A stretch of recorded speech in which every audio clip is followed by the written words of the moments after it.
Thank you very much. My name is Ken Russell. I'm the Vice Chairman of the Miami City Commission, and it's my pleasure to introduce this bond. To you and the public who haven't heard about this yet, it's very, very important. It's going to be coming before you this November on the ballot. When you're voting for this, amongst other things, I really want you to pay attention to this because this is going to make such a big difference to the city of Miami. We have very complicated problems, and we need creative solutions to solve them. When you look outside your window and say, why is my road still not fixed? Or why is there flooding in my street? Well, we pay taxes. The city should be fixing these things. But if you study our budget, our taxes only go so far, and we're not going to tax you more. So this solution is going to allow you to look at your tax bill at the end of the year and not see an increase in that millage, yet allow us to go out for a bond that generates $400 million to do major infrastructure projects, capital projects, to fix the complex problems that we face. This bond includes almost $200 million to mitigate sea level rise and flooding. This is one of the biggest things facing our community, South Florida as a whole. And we don't have the tools to handle it. We're seeing water up to our knees on a sunny day.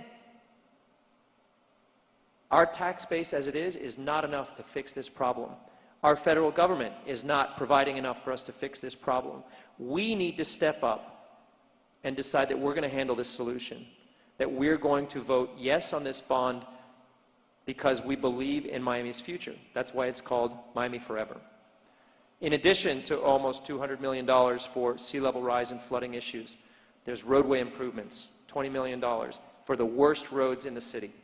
That you've been hitting those potholes and wondering why hasn't this been fixed. We have lists of unfunded projects that we want to fix that we haven't been able to get to. And this can help us get there.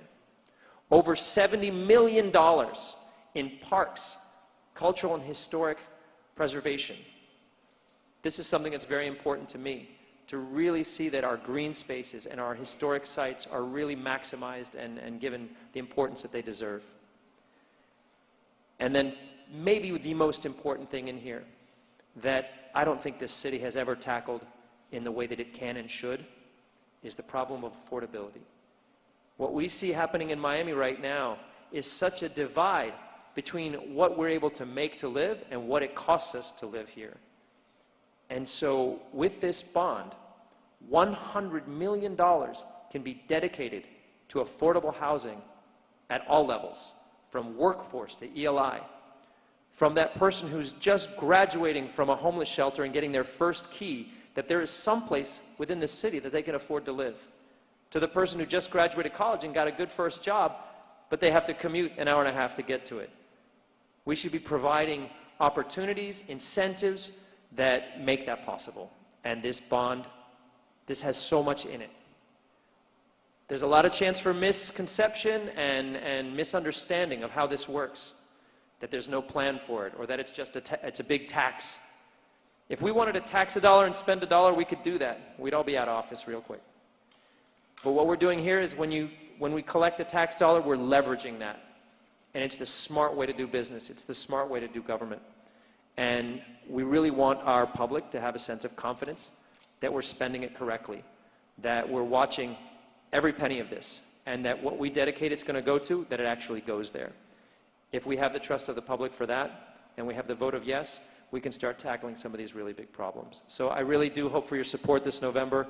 We've been working on this for over a year, and I'm a big proponent of it. So thank you very much for your interest in it, and I look forward to everything that the rest of the administration has to share. Thank you.